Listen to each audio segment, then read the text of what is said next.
Hello बच्चों, देखो बच्चों, आज का जो टॉपिक है वह आपका सेमीकंडक्टर है। आप जानते हैं कि इलेक्ट्रॉनिक सेक्शन में, ठीक है, सेमीकंडक्टर बहुत ही इम्पॉर्टेंट होता है और इससे दो क्वेश्चन पूछा जाता है, मतलब सेमीकंडक्टर और एक लॉजिक गेट से। मतलब नीट में कुल 3 क्वेश्चन इससे पूछे जाते हैं। क्वेश्चन बड़े सिंपल होते हैं, बहुत ही शॉर्ट में मैं उन चीज़ों को बताऊंगा, बहुत डिटेल में नहीं, और जो कंपटीशन पॉइंट ऑफ व्यू से सही हैं। ठीक है, बोर्ड में हो सकता है कि 1-2 चीज़ें छूट सकती हैं, उनका एक्सप्लेनेशन नहीं कर सकते हैं, लेकिन हाँ, कंपटीशन पॉइंट ऑफ व्यू से कि मतलब हमको जेई और नीट के लिए कितना सेमीकंडक्टर आवश्यक है, उसी चीज़ को मैं वहाँ पे बोर्ड पे लिख के बताऊँगा। तो बेटा पहले ये चैप्टर सॉलिड और सेमीकंडक्टर होता था, लेकिन 2013 से 2013 से सॉलिड वर्ड निकाल दिया गया। नहीं तो सॉलिड स्टेट जो केमिस्ट्री का होता था, कुछ पार्ट उसका पढ़ाना पड़ता था। तो यहाँ मैं उसके बारे में जानकारी नहीं दे रहा हूँ, पहले मैं पढ़ाता था उसके बारे में, कैसे स्ट्रक्चर होता था, कैसे क्या चीज़ें होती थी, कैसे एनर्जी का अल्टरेशन होता था, उन सब चीज़ों को यहाँ पे हम नहीं बता रहे हैं। यहाँ जो इस चैप्टर में सेमीकंडक्टर चैप्टर से 2 क्वेश्चन और 1 क्वेश्चन लॉजिक गेट से एकदम पक्का है, नीट में पूछा जाता है, और जेई में कम से कम 2 क्वेश्चन पक्का होता है। 25 में आउट ऑफ 25 2 क्वेश्चन पक्के होते हैं। हर साल के पेपर में देख लीजिएगा बेटा, जो इस साल का पेपर हुआ था। ठीक है, अब देखिए इसमें सेमीकंडक्टर में पहला होता है एनर्जी बैंड्स के बारे में जानना होता है। ठीक है, आखिरकार ये एनर्जी बैंड क्या है, जैसे एटॉमिक स्ट्रक्चर मैंने आपको पढ़ाया है तो वहाँ एनर्जी लेवल बताया है। अब उसी एनर्जी लेवल से संबंधित आपको एनर्जी बैंड्स बताना है। फिर देखिए दूसरा पीएन जंक्शन डायोड, ठीक है, टाइप ऑफ जंक्शन डायोड क्या होता है, ये सब चीज़ें हम पीएन जंक्शन में पढ़ेंगे, और इनसे कैसे न्यूमेरिकल प्रॉब्लम जेई और नीट में पूछे जाते हैं उनको देखेंगे। उनका कैरेक्टरिस्टिक क्या होता है, आईवी कैरेक्टरिस्टिक जो होता है, कैरेक्टरिस्टिक का मतलब करंट और वोल्टेज के बीच का प्रैक्टिकल ग्राफ। चूँकि ये चैप्टर क्या है, आपके सिलेबस में प्रैक्टिकली दिया गया है।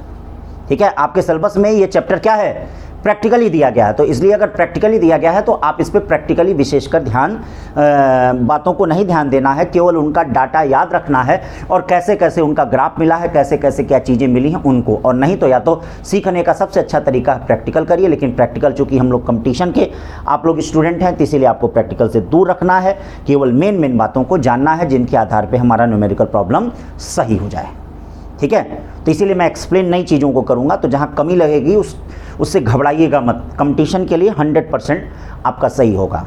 जैसे किताब में हो सकता है ज़्यादा दिया हो, हम कमी बताएं तो बहुत बच्चे कहने लगते हैं, अरे सर वो हम इतना पढ़े थे, आप इतना ही बताए हैं। लेकिन जितना जेन्युइन होगा कंपटीशन के लिए वही चीज़ मैं बताऊँगा, ज़्यादा नहीं। आपको कन्फ्यूज नहीं करेंगे, ना हम कन्फ्यूज होंगे, ना आपको कन्फ्यूज करेंगे। और तीसरी चीज़ बड़ा ट्रांजिस्टर होता है। ये 3 तरह की चीज़ें आपको सेमीकंडक्टर में पढ़नी है, और 2 क्वेश्चन किसी से आ सकता है। ठीक है, 45 में, चाहे इससे आ सकता है, चाहे इससे आ सकता है, चाहे इससे और इससे आ सकता है। तो सबसे पहली शुरुआत जो यहाँ पे हो रही है वह एनर्जी बैंड्स की हो रही है। किसकी हो रही है, एनर्जी बैंड्स की। ध्यान रखिएगा, सबसे पहली शुरुआत किसकी होगी, एनर्जी बैंड्स। अब ये कहा जाता है कि एनर्जी बैंड्स क्या होता है, क्या चीज़ें होती हैं।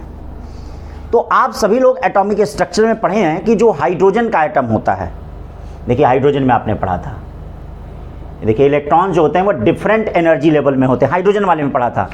यहाँ हाइड्रोजन नहीं है, जर्मेनियम होगा, सिलिकॉन होगा, ठीक है, और कुछ आर्टिफिशियल तरीके होते हैं, कुछ ऑर्गेनिक तरीके होते हैं आपके सेमीकंडक्टर बनाने के, वह सब होता है। लेकिन यहाँ पर हाइड्रोजन में आपने पढ़ा था, जैसे यहाँ पढ़ा था 13.6 इलेक्ट्रॉन वोल्ट होता है हाइड्रोजन के लिए, यहाँ पढ़ा था आपने -3.4 होता है इलेक्ट्रॉन वोल्ट, यहाँ पढ़ा था -1.51 इलेक्ट्रॉन होता है, यहाँ पढ़ा था आपने 0.85 इलेक्ट्रॉन वोल्ट होता है। तो किसी भी आइसोलेटेड एटम में आपने क्या है, इस तरह से ये जो बैलेंस इलेक्ट्रॉन होते हैं, ये बैलेंस इलेक्ट्रॉन 2, 8, 18 SPDF, KLMN, ये सब पढ़े होंगे, SPDF, KLMN के फॉर्म में यहाँ पर इलेक्ट्रॉन जो होते हैं वह रहते हैं किसी भी आइसोलेटेड एटम में। ठीक है, तो इलेक्ट्रॉन्स एक डिफिनिट एनर्जी लेवल में क्या है, रहता है किसी भी क्या है, आइसोलेटेड एटम में। अब होता क्या है, ठीक है, इनको क्या कहते हैं, इनको एनर्जी लेवल कहते हैं, इनको एनर्जी लेवल कहते हैं। अब होता क्या है, अगर 2 एटम को, ध्यान दीजिएगा, अगर 2 एटम को हम क्या करते हैं, एक दूसरे के पास लाते हैं, brought nearer to each other, brought nearer to each other. मान लीजिए कोई भी 2 एटम होंगे, उनको एक दूसरे के पास ला रहे हैं, ठीक है, तो जब पास आ रहे हैं तो क्या हो रहा है कि there are alteration in energy level and they spread in the form of bands. और क्या होता है, जब दोनों एटम एक दूसरे के पास आएंगे तो दोनों के एनर्जी लेवल में परिवर्तन हो जाता है, अल्टरेशन हो जाता है। जैसे उसका उसके पास चला जाएगा, उसका उसके पास चला जाएगा, और वह स्प्रेड हो जाएंगे किस फॉर्म में? एनर्जी बैंड के फॉर्म में हो जाएंगे। तो उसको एनर्जी बैंड कहते हैं। उसको क्या कहते हैं? एनर्जी बैंड कहते हैं। बात समझ में आया?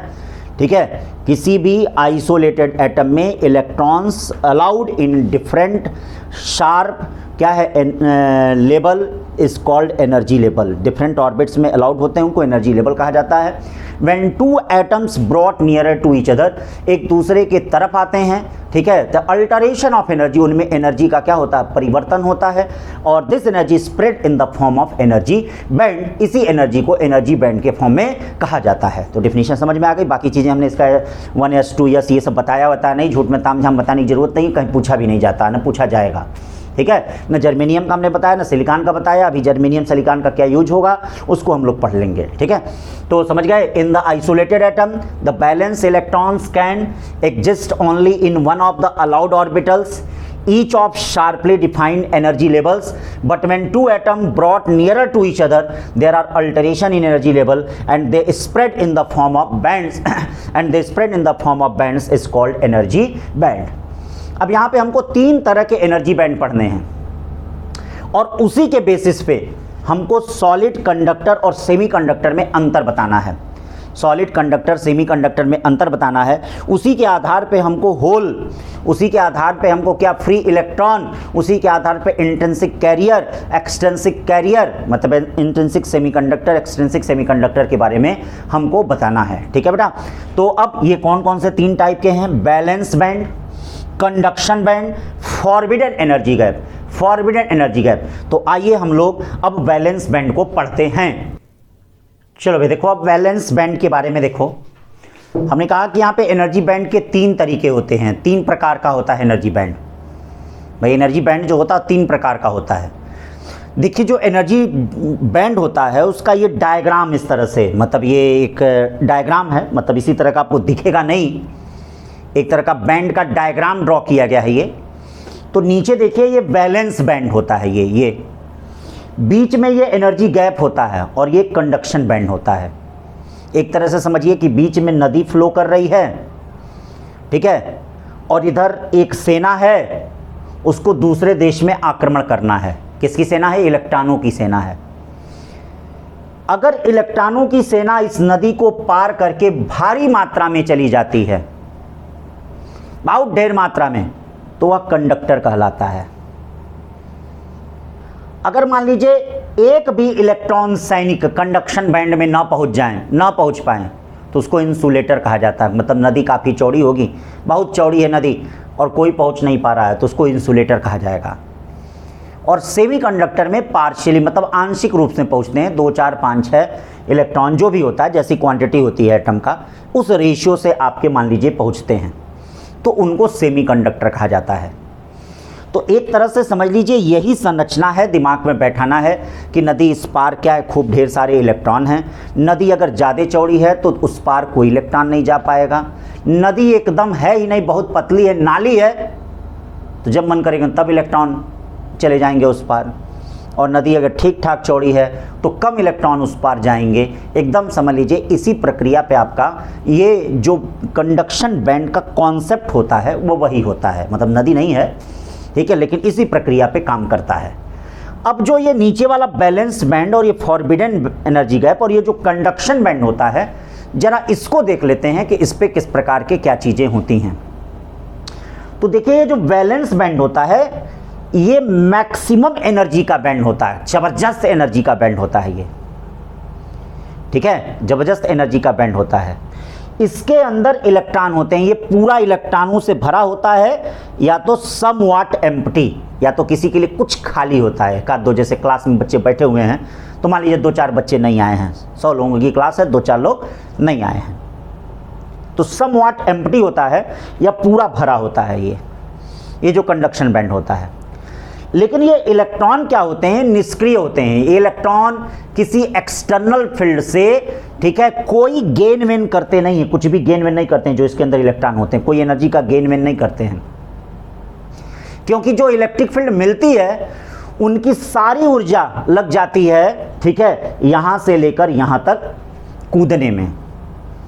अब जैसे इसका एक मतलब बनना चाहिए कि अगर आप लोग पढ़ेंगे नहीं, ठीक है, एक अच्छे डॉक्टर, एक अच्छे आईटीएंस नहीं बन पाएंगे, तो भैया जैसे आज देखिए पूरा न्यूज में हर जगह जहाँ कहिए श्रमिक श्रमिक बार बार आ रहा है, मजदूर मजदूर वर्ड आ रहा है हर जगह, तो आप लोग भी भाई वही बनेंगे, ठीक है। मैं ये कह रहा हूँ, बता रहा हूँ, ठीक है। तो इसलिए पढ़िए, आज जो समय है उस समय को गंवाइए मत, ठीक है, नहीं तो समझ लीजिए अपना पूरा जीवन आप लोग केवल खाने पीने में ही लगा देंगे, ठीक है। एक्सटर्नल इलेक्ट्रिक फील्ड मिलेगी लेकिन पूरा जीवन केवल खाने पीने में ही बीत जाएगा, कुछ नया खोज के नहीं जाएंगे। लेकिन अगर आप डॉक्टर बन जाएंगे, आईटीएंस बन जाएंगे, तो कोरोना की वैक्सीन भी खोज देंगे, अपनी गाड़ी भी आ जाएगी आपकी मर्सिडीज ऑडी, आपका क्या है घर भी बन जाएगा, बहुत बड़ा बंगलो होगा, ठीक है, सब कुछ होगा, सारी चीज़ें होंगी, ठीक है। और 2 4 5 आप लोगों की मदद भी कर सकेंगे। बात समझ रहे हैं ना बेटा?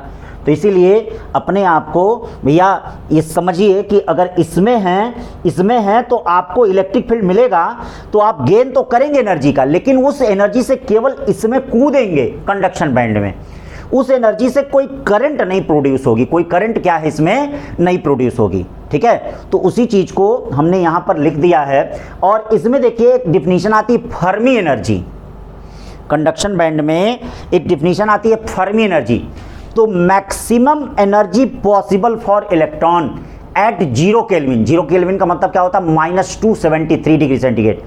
Maximum energy possible for electron at 0 kelvin is called Fermi energy.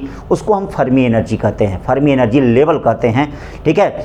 तो यहाँ पर हमने देखिए क्या बताया वैलेंस बैंड के बारे में। ये देखिए वैलेंस बैंड के बारे में पहली बात हम बता रहे हैं कि this band is always fulfil bye electron और समव्हाट एम्प्टी, या समव्हाट एम्प्टी, या कुछ खाली होता है, समव्हाट, ये ध्यान दीजिएगा, समव्हाट एम्प्टी, कुछ खाली होता है, ये हमने बताया। This is the band of maximum energy, ये मैक्सिमम एनर्जी का बैंड होता है। Electrons are not capable of gaining energy from external field, मतलब इलेक्ट्रॉन्स इसमें जो होते हैं एक्सटर्नल इलेक्ट्रिक फील्ड से कोई एनर्जी गेन नहीं करते हैं, क्योंकि जो एनर्जी मिलती है वह सिर्फ कमाने खाने में लग जाती है, न घर बन पाता है, न कपड़ा आ पाता है शुद्ध रूप से, न बढ़िया गाड़ी आ पाती है। तो इसीलिए क्या है, पढ़िए, ठीक है, और अच्छा काम करिए, 10-20 लोगों की और मदद करेंगे, एक अच्छा आपका हॉस्पिटल होगा, एक अच्छा सिस्टम होगा, 10-20 लोग आपके अंडर काम करेंगे, रोजगार देंगे। कहाँ तक सरकार से ही रोजगार मांगेंगे, आप लोग खुद अपनी रोजगार क्षमता को क्या है बढ़ा सकते हैं, लोगों को रोजगार देंगे, ठीक है। इसलिए बेटा पढ़ो सब लोग, तुम लोगों पे भविष्य निर्भर है, ठीक है। लेकिन आजकल तो भैया हर जगह प्रचार आ रहा है कि भैया दारू पे अर्थव्यवस्था निर्भर है, लेकिन मैं मानता हूं कि आप लोगों पे निर्भर है, इसलिए पढ़िए, ठीक है। तो ये वैलेंस बैंड, ठीक है, आपका क्या होता है, electrons are not capable of gaining energy from external fields, no flow of current due to such electron, no flow of current due to such electron, or the maximum energy possible for electron at 0 Kelvin in this band is called Fermi energy level. Maximum energy possible for electron at 0 Kelvin is called Fermi energy level, उसको क्या कहा जाता है, Fermi energy level कहा जाता है। तो ये मैंने आपको वैलेंस बैंड के बारे में बताया। अब कंडक्शन बैंड क्या होता है, कंडक्शन बैंड क्या होता है, ये एम्प्टी बैंड होता है या पार्शियली फिल्ड होता है इलेक्ट्रॉन से। एम्प्टी होता है या तो इलेक्ट्रॉनों से एकदम खाली होता है, पार्शियली होता है, या इलेक्ट्रॉनों से पूरा भरा भी होता है, जैसे कंडक्टर के लिए पूरा भरा होता है, ठीक है। कंडक्टर के लिए क्या होता है, पूरा भरा होता है, इंसुलेटर के लिए एकदम खाली रहता है कंडक्शन बैंड, और सेमी कंडक्टर के लिए पार्शियली फिल्ड होता है। तो इसीलिए अब अलग अलग चीज़ें हैं, जैसे जैसे जिनके लिए आएगा उनके लिए भी अलग से लिखवाएंगे, वैसे वैसे आप लिखेंगे। लेकिन यहाँ हमने लिखा है कि this is the called empty band of minimum energy, यानी ये मिनिमम एनर्जी का एम्प्टी बैंड होता है, खाली बैंड होता है, ठीक है। This band is partially field by electrons और एम्प्टी, मतलब ये पार्शियली फिल्ड होता है इलेक्ट्रॉनों से या तो खाली होता है। This is partially filled by electron या खाली, इसीलिए देखिए एक आध इलेक्ट्रॉन भी हमने बना दिया है, ठीक। फिर क्या होता है, इन this band electrons can gain energy from external electric field. इस बैंड में जो इलेक्ट्रॉन हैं वह एक्सटर्नल फील्ड से एनर्जी को गेन कर सकते हैं। मतलब जब आप यहां से बेटा इस बैंड में कूद के चले जाओगे, ठीक है, मतलब ये इंटर की पढ़ाई अच्छे से हो जाएगी। जब एमबीबीएस एक अच्छे आईटी कॉलेज में पहुंच जाओगे, देखो अभी यहां हो, अभी बैलेंस बैंड में हो, ये घर तुम्हारा है, घर, और ये जो जुलाई में परीक्षा होने वाली है, जुलाई लास्ट में आप लोगों की, ठीक है, 18 जुलाई से ये है आपका। और जहां आप कंडक्शन बैंड में पहुंचे तहां देखिए आपका वाह वाह होगा, और इसमें आपको थोड़ा सा भी इलेक्ट्रिक फील्ड दे दिया जाएगा तो आप एनर्जी को गेन कर लेंगे। लेकिन यहाँ कितना भी दिया जाएगा हर तरह से बदनाम होंगे आप लोग, ठीक है। यहाँ थोड़ा सा भी आपको इलेक्ट्रिक फील्ड दिया जाएगा, आप क्या है, एनर्जी को गेन करेंगे, करंट प्रोड्यूस करेंगे, कई काम करेंगे। और इसमें जो इलेक्ट्रॉन होते हैं उन इलेक्ट्रॉन को फ्री इलेक्ट्रॉन कहते हैं। मतलब ये कंडक्शन बैंड के जो इलेक्ट्रॉन होते हैं उनको फ्री इलेक्ट्रॉन कहते हैं, और इन्हीं के कारण, ठीक है, क्या है, करंट प्रोड्यूस होती है। तो ये हमने आपको बताया कंडक्शन बैंड। तो दिमाग में बैठाना, this is the band of maximum energy, this is the band of minimum energy, ठीक है। But in this band electron is called free electron, and due to external electric field electrons can gain energy and produce current. अब आते हैं forbidden energy gap क्या होता है। तीसरा, forbidden energy gap क्या होता है। ये देखिए इन दोनों के बीच का जो एनर्जी गैप है, ठीक है। तो फॉरबिडन एनर्जी गैप क्या है, minimum energy required to jump electron from valence band to conduction band is called forbidden energy gap. मतलब क्या कहने का मतलब है, मिनिमम एनर्जी, ये ध्यान दीजिएगा, मिनिमम एनर्जी, ठीक है, क्या रिक्वायर्ड टू इलेक्ट्रॉन, क्या, जंप फ्रॉम, कहाँ से, जंप फ्रॉम, ध्यान दीजिएगा, jump from valence band to conduction band is called, याद रखा, minimum energy required to electron jump from valence band to conduction band is called energy gap. उसको क्या कहते हैं, एनर्जी गैप कहते हैं। ये देखिए उसको एनर्जी गैप कहा जाता है, ये डेल्टा ईजी होता है, ठीक है भैया, उसको डेल्टा ईजी कहते हैं। तो मिनिमम एनर्जी, याद रखिएगा, कम से कम ऊर्जा, energy required to jump electron from valence band to conduction band is called energy gap. Energy gap को देखिए, ठीक है, ये एनर्जी गैप जो होता है difference of energy between conduction band and balance band होता है। मान लीजिए इसको डेल्टा ईजी से कहते हैं। इस पर भी देखिए न्यूमेरिकल प्रॉब्लम आता है, इस साल जेई में था, नीट में रहता है, बहुत इंपॉर्टेंट इस पे होता है। तो delta Eg equal to E energy conduction band का माइनस ई बैलेंस बैंड का, या इसी को एच न्यू कहते हैं, इसी को एच सी अपॉन लेमडा कहते हैं। अगर लेमडा एंगस्ट्रॉम में दिया होता है तो 12,400 upon lambda angstrom electron volt, कई बार बता चुके हैं। और अगर लेमडा नैनोमीटर में होता है, सुन लेना नैनोमीटर की बात, तो 1240 upon lambda nanometer electron volt होता है। ये डेल्टा ईजी होता है। क्या होता है, ये डेल्टा ईजी होता है। तो delta Eg equal to H C upon lambda 12,400 upon lambda angstrom या 1240 upon lambda nanometer electron volt, ये आपका एनर्जी गैप होता है डेल्टा ईजी, ठीक है। फिर क्या कहा जाता है, no free electron present in the forbidden band, no free electron present in the forbidden band, कोई भी फ्री इलेक्ट्रॉन जो है फॉरबिडन एनर्जी बैंड में प्रेजेंट नहीं होता है, कुछ भी नहीं प्रेजेंट होता है। और width of forbidden energy gap depends on nature of substance, मतलब जो सब्सटेंस का जो नेचर होता है उस पर डिपेंड करता है कि मतलब जर्मेनियम है, सिलिकॉन है, कि आपका एल्युमिनियम है, कि आपका क्या है, सोडियम है, कि आपका गैलियम आर्सेनिक है, GaAs है, ठीक है, किस प्रकार का है उस पर डिपेंड करता है। और एक बात याद रखिएगा, अगर टेम्परेचर आप इंक्रीज करेंगे, टेम्परेचर अगर आप बढ़ाते हैं,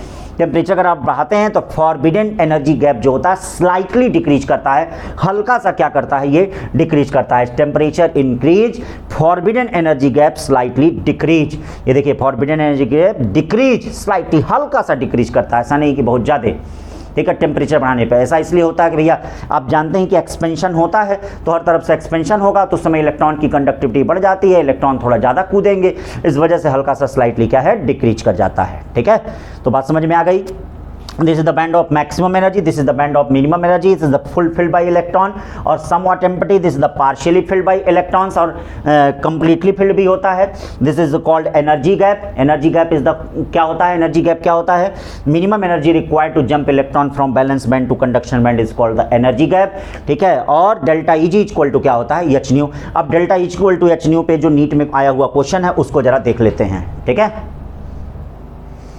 चलिए देखिए, ये एनर्जी गैप पे, बैंड गैप पे दो क्वेश्चन आए हुए हैं, जरा इनको देख लिया जाए. ठीक है, तो ये क्या कर रहा है, नीट 2008 और नीट 2009 के भी क्वेश्चन हैं, इधर भी क्वेश्चन आए हैं, बहुत सिंपल क्वेश्चन होता है. ठीक है, चूंकि इस पे क्वेश्चन आता है बेटा, आसान क्वेश्चन होते हैं. मैंने आपको पहले ही बता दिया था कि मॉडर्न फिजिक्स आसान और स्कोरिंग होता है, ये ध्यान रखिएगा, आसान और स्कोरिंग होता है. तो क्या कहा गया है, देखिए पहला क्वेश्चन क्या कहा गया है, A PN photodiode is made of material with band gap of 2 electron volt. ये देखिए बैंड गैप आ गया है. The minimum frequency of radiation that can be absorb by the material is nearly, इनमें से कौन सा होगा. तो अब ये देखिए बहुत ही आसान क्वेश्चन है. Energy gap delta Eg equal to क्या आ गया है, 2 इलेक्ट्रॉन वोल्ट आ गया है. अब देखिए डेल्टा Eg किसके बराबर होता है, एच न्यू के बराबर होता है. आपसे न्यू पूछ रहा है. डेल्टा Eg अपॉन कितना हो जाएगा, एच, 2 इंटू 1.6 इंटू 10⁻⁻19 अपॉन ये मालूम है 6.6 इंटू 10⁻34. ठीक है भाई, इसको आप सॉल्व करेंगे तो ये आपका आ जाएगा nu equal to 5 into 10⁻14 hertz. बहुत आसान सिंपल क्वेश्चन आते हैं. ठीक है, ऐसे इस साल वाले जेई में भी मैंने देखा किसी प्रकार का सिंपल क्वेश्चन था. ठीक, तो ये आपका कौन सा ऑप्शन होगा, डी वाला ऑप्शन होगा. फिर इसी में देखिए एक क्वेश्चन है 2009 में आया हुआ है, P N junction band gap of 2.5 electron volt, it can detect of a signal of wavelength, it can be detect of a signal of wavelength 4000 nanometer, 6000 nanometer, 4000 angstrom, 6000 angstrom. मतलब कह रहा किससे ये डिटेक्ट हो सकती है, किससे ये डिटेक्ट किया जा सकता है, इसको आपको बताना है किससे हम इसको डिटेक्ट कर सकते हैं. तो फिर उसका भी वही काम बेटा. ठीक है, क्या किया जाएगा, E equal to H C upon lambda या 12400 अपॉन लेमडा, ये इलेक्ट्रॉन वोल्ट में आएगा. आंसर आपका एंगस्ट्रॉम में आएगा. क्यों, यही तो होता है, E equal to H C upon lambda होता है. लेमडा अगर एंगस्ट्रॉम में चाहिए और एनर्जी अगर आपका इलेक्ट्रॉन वोल्ट में दिया है तो देखिए 12400 होता है. तो अब देखिए लेमडा इक्वल टू जब यहाँ से सॉल्व करेंगे तो 12400 अपॉन एनर्जी कितना है, 2.5 है. देखिए एनर्जी कितना है, 2.5 है.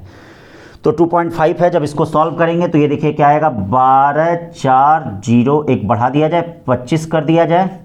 ये देखिए लगभग 25 125 5000 एंगस्ट्रॉम आ रहा है. थोड़ा 5000 एंगस्ट्रॉम से कम आएगा. तो अब ये देखिए 5000 एंगस्ट्रॉम आ रहा है, तो इसका मतलब वो किसको, 5000 एंगस्ट्रॉम की कम लाइट को ही वो डिटेक्ट कर पाएगा. अगर 5000 एंगस्ट्रॉम से ज्यादा की लाइट होती है तो क्या बताइए वो डिटेक्ट कर पाएगा, नहीं. ये देखिए ये क्या रहा, 6000 एंगस्ट्रॉम, ये 5000 एंगस्ट्रॉम से ज्यादा है तो इसको वो डिटेक्ट कर नहीं पाएगा, क्योंकि भाई ज्यादा वेवलेंथ की हो गई ना. ठीक है, कोई भी सिग्नल अपने से कम वेवलेंथ के सिग्नल को डिटेक्ट कर पाता, अपने से ज्यादा वेवलेंथ के सिग्नल को डिटेक्ट नहीं कर पाता है. और ये देखिए 6000 नैनोमीटर, ये ऑलरेडी उससे बड़ा है भाई, ये 10 टाइम्स इसकी यूनिट है. 1 नैनोमीटर इक्वल टू कितना होता है, 1 नैनोमीटर इक्वल टू 10 एंगस्ट्रॉम होता है. इसका मतलब ये बहुत ज़्यादा हो गया, तो ये भी नहीं हो सकता, ये भी नहीं हो सकता है. तो बचा क्या आपका, ये सिर्फ 4000 एंगस्ट्रॉम को ही डिटेक्ट कर पाएगा, 4000 एंगस्ट्रॉम को ही ये डिटेक्ट कर पाएगा. तो देखा किस तरह से सिंपल क्वेश्चन आते हैं. ठीक है, क्वेश्चनों से सावधान रहिएगा. जैसे उस साल जब आया था, मैं पढ़ा रहा था उस समय. ठीक है, मैं 2004 से पढ़ा रहा हूँ, 2002-03 से ही, 2004 से एकदम फुल फ्लेज कोचिंगों में आ गया मैं. तो उस समय बेटा क्या है, कई बच्चे क्या थे, इस क्वेश्चन को ये कह के आए थे कि आंसर ही नहीं दिया है, गलत है, क्योंकि सॉल्व करने में 5000 आ रहा था और 5000 कोई ऑप्शन मिल नहीं रहा था. तो इसीलिए अपने दिमाग को थोड़ा सा शार्प रखिए कि यहाँ पूछ रहा है किसको डिटेक्ट कर लेगा, तो अपने से कम वेवलेंथ को ही डिटेक्ट कर पाएगा. ठीक है बेटा, अब आगे आइए कंडक्टर, इंसुलेटर और सेमीकंडक्टर में अंतर देखते हैं. चलो भाई, अब देखो एनर्जी बैंड के आधार पे जरा हम कंडक्टर, इंसुलेटर और सेमीकंडक्टर में डिफरेंस देख लेते हैं, ठीक है, एनर्जी बैंड के आधार पे। तो चलिए सबसे पहले बैंड स्ट्रक्चर देखते हैं। बैंड स्ट्रक्चर देखते हैं तो देखो बैंड स्ट्रक्चर कंडक्टर का, इसमें क्या होता है, वैलेंस बैंड और कंडक्शन बैंड ओवरलैप करता है, एक दूसरे से ओवरलैप करता है इसमें, ठीक है। इंसुलेटर में क्या होता है, वैलेंस बैंड और कंडक्शन बैंड काफी दूर होता है और इनके बीच का एनर्जी गैप मैक्सिमम होता है। सेमीकंडक्टर में वैलेंस बैंड और कंडक्शन बैंड काफी नजदीक होता है, बहुत नजदीक नहीं, ओवरलैप नहीं करेगा, और इनका एनर्जी गैप लेस होता है। यहाँ डायग्राम थोड़ा बड़ा बना है तो इससे घबराइएगा मत, ये कम है ये, ठीक है ना। तो एनर्जी गैप इनका लेस होता है। और याद रखिएगा यहाँ जो एनर्जी गैप होता है वह 0 इलेक्ट्रॉन वोल्ट के आसपास होता है, मतलब 0 यानी बहुत कम एनर्जी चाहिए, तुरंत खटाक से उस कंडक्शन बैंड में पहुंच जाएंगे। तो भाई जब कंडक्शन बैंड में पहुंच जाएंगे तो फ्री इलेक्ट्रॉन्स हो जाएंगे आपके। तो यहाँ पे 0 और वेरी स्मॉल एनर्जी गैप होता है। यहाँ जो एनर्जी गैप होता है वो बहुत ज़्यादा होता है, डायमंड के लिए लगभग 6 इलेक्ट्रॉन वोल्ट होता है। अब इतना ज़्यादा एनर्जी चाहिए यहाँ से इलेक्ट्रॉन को यहाँ कूदने के लिए, वैलेंस बैंड से कंडक्शन बैंड जाने के लिए, ठीक है। तो यहाँ ज़्यादा होता है। और यहाँ जो होता है जर्मेनियम के लिए, डाटा भी याद के रहिएगा, कभी कभी डाटा भी डायरेक्ट पूछ देता है, लेकिन आजकल तो नहीं आ रहा है, लेकिन पुराने अभी 10 साल पहले जो परीक्षाएं होती थी उसमें डाटा भी पूछ दिया जाता था, ठीक है। लेकिन तब भी कुछ भी दे सकता है, चूंकि ये प्रैक्टिकल बेस्ड चैप्टर है तो इसका डाटा भी थोड़ा सा याद रहे। याद करने में क्या जा रहा है, 2-4 बार याद करेंगे याद हो जाएगा। एनर्जी गैप जर्मेनियम का 0.7 इलेक्ट्रॉन वोल्ट होता है। ये देखिएगा, ये नी वोल्टेज अलग है और ये एनर्जी गैप अलग है। जैसे नी वोल्टेज 0.3 और 0.7 वोल्ट होता है, उसी में बच्चे कंफ्यूज हो जाते हैं। ये मैं एनर्जी गैप बता रहा हूँ, नी वोल्टेज नहीं बता रहा हूँ, नी वोल्टेज अभी आगे आएगा। तो जर्मेनियम के लिए एनर्जी गैप 0.7 इलेक्ट्रॉन वोल्ट होता है और सिलिकॉन के लिए 1.1 इलेक्ट्रॉन वोल्ट होता है। करंट कैरियर्स क्या होते हैं, करंट कैरियर्स, इसमें इलेक्ट्रॉन होते हैं, इसमें कुछ नहीं होते हैं, इसमें इलेक्ट्रॉन्स और होल्स होते हैं, क्योंकि अब इसके बाद होल्स के बारे में ही बताएंगे आखिरकार होल्स क्या होता है सेमीकंडक्टर में, ठीक है। अभी तो एनर्जी बैंड चल रहा था, अब इसके बाद सेमीकंडक्टर स्टार्ट होगा। तो अब क्या है, फ्री इलेक्ट्रॉन्स एंड होल्स होते हैं। यहां क्या होता है, condition of valence band and conduction band, condition of valence band and conduction band. देखिए condition of valence band and conduction band, valence band and conduction band completely filled, पूरा भरा होता है, कंप्लीटली फिल्ड, और conduction band is somewhat empty, या conduction band कुछ खाली होता है। जैसे क्लास में 100 बच्चे हैं तो 1-2 बच्चे नहीं आए हैं, ऐसा हाल होता है, ऐसी फीलिंग होती है, ठीक है। यहां क्या होता है, यहां वैलेंस बैंड, ठीक है, क्या होता है, कंप्लीटली फिल्ड होता है, और कंडक्शन बैंड कंप्लीटली अनफिल्ड होता है। कंप्लीटली क्या होता है, अनफिल्ड होता है, मतलब कंडक्शन बैंड जो होता है वह कंप्लीटली क्या होता है, अनफिल्ड है, ये अनफिल्ड होता है कंडक्शन बैंड, ठीक है। वैलेंस बैंड कंप्लीटली भरा होता है और कंडक्शन बैंड कंप्लीटली अनफिल्ड होता है, किसके लिए, इंसुलेटर के लिए। और याद रखिएगा इसमें क्या होता है, वैलेंस बैंड क्या होता है, समवॉट एम्प्टी, समवॉट एम्प्टी, मतलब कैसा, जैसे क्लास में 100 बच्चे हैं, ठीक है, तो 1-2 बच्चे नहीं आए हैं, समवॉट एम्प्टी, कुछ खाली होता है। और कंडक्शन बैंड समवॉट फिल्ड, जैसे क्लास में 100 बच्चे हैं तो 1-2 बच्चे आए हैं, तो समवॉट फिल्ड होता है, कुछ खाली होता है और ये कुछ भरा होता है। याद रखिएगा वैलेंस बैंड और conduction band. Temperature coefficient of resistance, इसका अल्फा पॉजिटिव होता है, इसका कुछ नहीं होता है, इसका अल्फा निगेटिव होता है। तो इसीलिए जब हम टेम्परेचर को बढ़ाते हैं तो इसका रेजिस्टेंस और रेजिस्टिविटी बढ़ता है और कंडक्टिविटी घटता है। रेजिस्टेंस और रेजिस्टिविटी बढ़ता है, कंडक्टिविटी घटता है, कई बार तो यही पूछा है, ठीक है। और ये कोई प्रभाव नहीं पड़ेगा। और सेमीकंडक्टर में अल्फा क्या होता है, निगेटिव होता है, तो इसीलिए इसका टेम्परेचर बढ़ाने पे इसका रेजिस्टेंस घटता है, रेजिस्टिविटी घटता है, रेजिस्टेंस और रेजिस्टिविटी घटता है, और कंडक्टिविटी बढ़ता है, कंडक्टिविटी बढ़ता है। तो टेम्परेचर बढ़ाने पे याद रखिएगा सेमीकंडक्टर की कंडक्टिविटी बढ़ती है, अभी आगे उसको हम लोग डिराइव भी करेंगे, ठीक है। ये देखिए इनका जो इलेक्ट्रॉन डेंसिटी होता है 10⁻29 पर मीटर क्यूब होता है, इनका कुछ नहीं होता है। इनका जो होता है जर्मेनियम का, याद नहीं रख रहा है जानकारी के लिए, जर्मेनियम का 10⁻19 पर मीटर क्यूब, और सिलिकॉन का 10⁻16 पर मीटर क्यूब, 10⁻16 पर मीटर क्यूब होता है, ठीक है, ये ध्यान रहे। एग्जाम्पल में क्या है, कॉपर है, सिल्वर है, एयू है, सोडियम है, प्लेटिनम है, Hg है, etc। इसमें would, plastic, mica, diamond, glass, ये सब आपका क्या होता है, इंसुलेटर होता है। और सेमीकंडक्टर में कई प्रकार के सेमीकंडक्टर होते हैं, जैसे नेचुरल सेमीकंडक्टर जो होते हैं इनको हम लोग एलिमेंटल सेमीकंडक्टर कहते हैं, जो नेचुरल होते हैं। एलिमेंटल सेमीकंडक्टर ये होते हैं सिलिकॉन, जर्मेनियम, सिलिकॉन और जर्मेनियम, ठीक है बेटा, सिलिकॉन और जर्मेनियम होता है, ये आपका एलिमेंटल सेमीकंडक्टर है जो नेचुरल सेमीकंडक्टर है। और कंपाउंड सेमीकंडक्टर में देखिए क्या होता है, कंपाउंड सेमीकंडक्टर में इनऑर्गेनिक में जैसे CDS, GaAs, CDSc, INP, ये याद करने की जरूरत नहीं है लेकिन तब भी याद रहे तो अच्छी बात है। INP, indium phosphorus. ऑर्गेनिक में क्या होता है, ठीक है, ऑर्गेनिक में देखिए एंथ्रेसीन होता है, ठीक है, डोप्ड क्या होता है, पैथोलोसाइनाइंस होता है। ऑर्गेनिक पॉलीमर्स में क्या होता है, पॉलीपोराइल होता है, पॉली एनिलीन होता है, ठीक है, पॉलीथायोपीन होता है, पॉलीथायोपीन होता है। ये देखिए इस तरह से CDS, ये CDS, GaS, CDSc, INP, ठीक है, ये देखिए आपके ऑर्गेनिक होते हैं ये, ठीक है, ऑर्गेनिक पॉलीमर्स होते हैं, ठीक है, मतलब ये आर्टिफिशियल मेथड से ये बनाए जाते हैं, लेकिन हम लोगों को जर्मेनियम और सिलिकॉन ही पढ़ना है, ठीक है भाई। तो अब इसके बाद बेटा अगले लेक्चर 2 में हम लोग ये पढ़ेंगे किस तरह से सेमीकंडक्टर में, ठीक है, मतलब ये वाला पढ़ेंगे सेमीकंडक्टर, किस तरह से सेमीकंडक्टर में होल्स का फॉर्मेशन होता है, क्या इंट्रिंसिक है, क्या एक्सट्रिंसिक है, क्या पी टाइप है, क्या एन टाइप है। तो इसको जानने के लिए, ठीक है, देखते रहिएगा, जुड़े रहिएगा। आज के लिए बस इतना ही, थैंक यू।